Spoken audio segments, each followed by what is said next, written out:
હાય, હું કુસુમ ચોટલી આપ સર્વેનું આપણી યુટ્યુબ ચેનલ કુસુમ્સ કિચનમાં હાર્દિક સ્વાગત કરું છું। આજે આપણે બનાવશું સુરતની ફેમસ ખાસ ચંદી પડવાના દિવસે ખવાતી અને સુરતીઓની સ્પેશિયલ કેસર પિસ્તા ઘારી। આ કેસર પિસ્તા ઘારીની રેસીપી આપનાર છે આપણા દર્શક, આપણા સબસ્ક્રાઈબર સુરતથી પ્રવીણાબેન ચૌહાણ।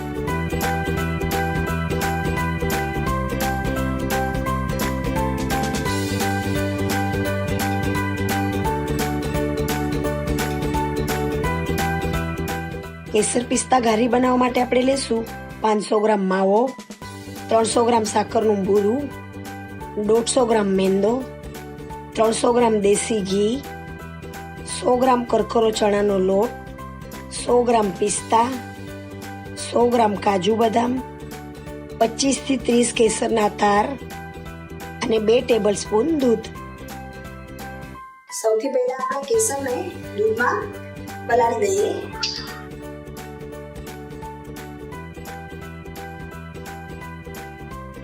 ચમચીથી સરખું મિક્સ કરી લઈએ।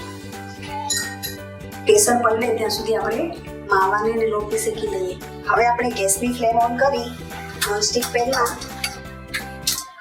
સૌથી પહેલા માવો શેકી લઈશું।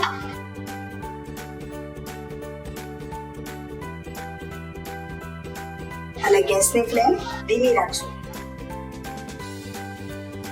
માવાને આપણે 5 થી 7 મિનિટ માટે શેકવાનો છે।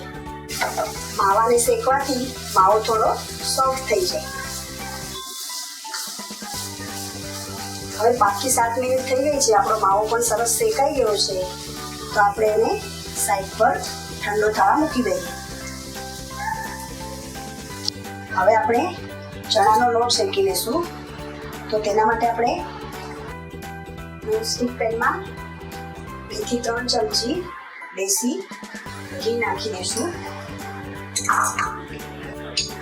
ઘી થોડું પીગળે એટલે એમાં આપણે કરકરો ચણાનો લોટ એડ કરી દઈશું અને ધીમા ગેસ પર એને શેકી લઈશું। ચણાની લોટને આપણે 5 થી 7 મિનિટ માટે શેકી લઈશું।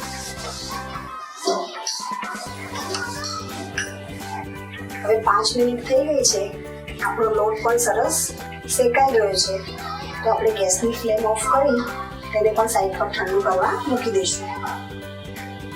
ઘારીનું પૂરણ ભરવા માટે આપણે મેંદાની પૂરીનો લોટ બાંધી લઈશું, તો તેના માટે આપણે એક બાઉલમાં મેંદાનો લોટ અને 2 ચમચી દેશી ઘીનું મોણ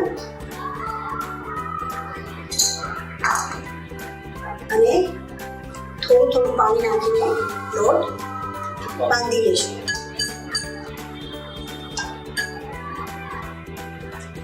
આપણે અહીંયા રોટલી જેવો લોટ બાંધવાનો છે, બહુ કઠણ લોટ બાંધવાનો નથી। થોડું પાણી એડ કરતા જશું અને લોટ બાંધતા જશું। હવે આપણો લોટ પણ સરસ બંધાઈ ગયો છે, તમે જોઈ શકો છો આપણે આ રીતનો લોટ બાંધવાનો છે। હવે આ લોટને આપણે સાઈડ પર મૂકી દઈએ, ત્યાં સુધી આપણે સ્ટફિંગની તૈયારી કરી લઈએ। ઘારીનું પૂરણ બનાવવા માટે આપણે માવામાં શેકેલો કરકરો ચણાનો લોટ એડ કરી દઈશું। ત્યારબાદ તેમાં ક્રશ કરેલા કાજુ બદામ, ક્રશ કરેલા પિસ્તા થોડા આપણે ગાર્નિશિંગ માટે રાખી દઈશું સાઈડ પર, અને સાકરનું બુરું એડ કરી દઈશું। થોડું મિક્સ કરતા જશું અને બુરું એડ કરતા જશું। આ બધું થોડું મિક્સ થઈ જાય ત્યાર પછી આપણે કેસર જે દૂધમાં પલાળેલું હતું તેને પણ આમાં એડ કરી દઈશું।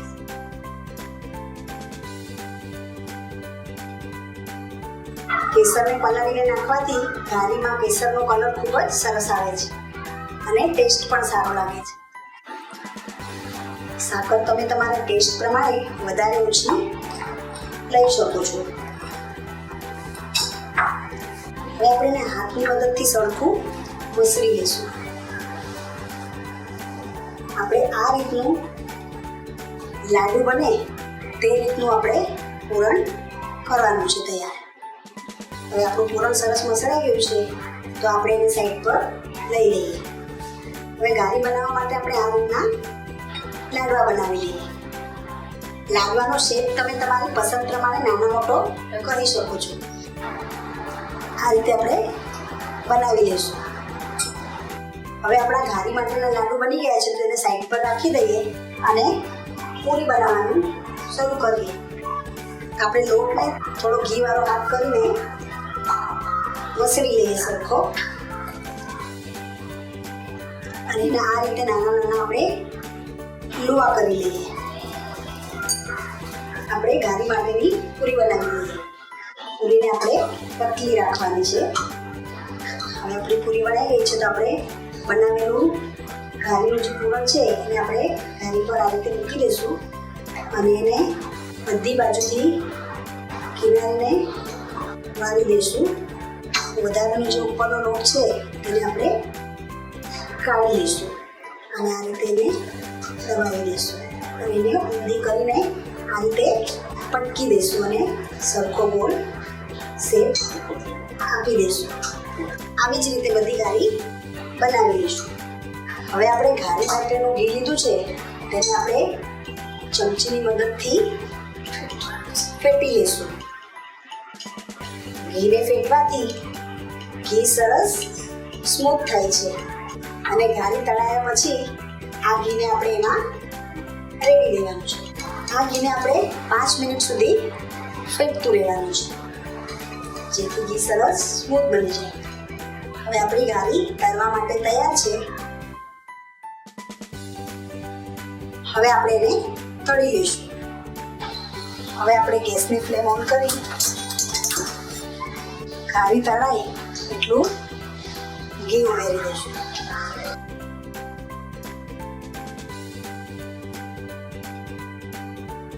હવે આપણું ઘી ગરમ થઈ ગયું છે, તો આપણે કાણાવાળો આવો નાનો જારો લઈને ઘારી આ રીતે એના પર મૂકીને ચમચાની મદદથી થોડું થોડું ઘી ઘારી ઉપર નાખતા જશું. આપણે ઘારીને ડાયરેક્ટ ઘીમાં ડીપ ફ્રાય નથી કરવાની. આપણે આ રીતે થોડું થોડું ઘી એડ કરતા જશું અને તળતા જશું. તમે જોઈ શકો છો ઘારીનો કલર થોડો ચેન્જ થઈ રહ્યો છે. આપણે થોડું થોડું આ રીતે ગરમ ઘી ઘારી પર રેડતા જશું અને ઘારીને તળતા જશું.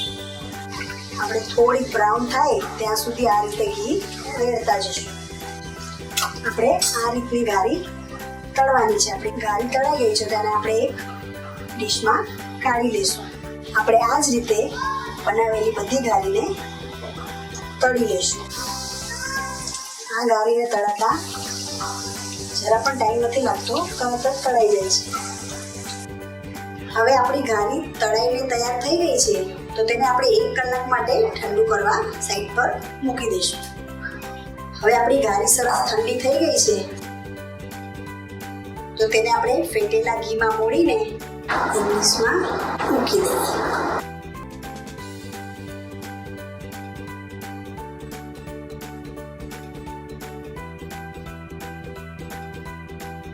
આપણે આ રીતે પણ ઉપરથી ઘી રેડી શકીએ છીએ અને તેને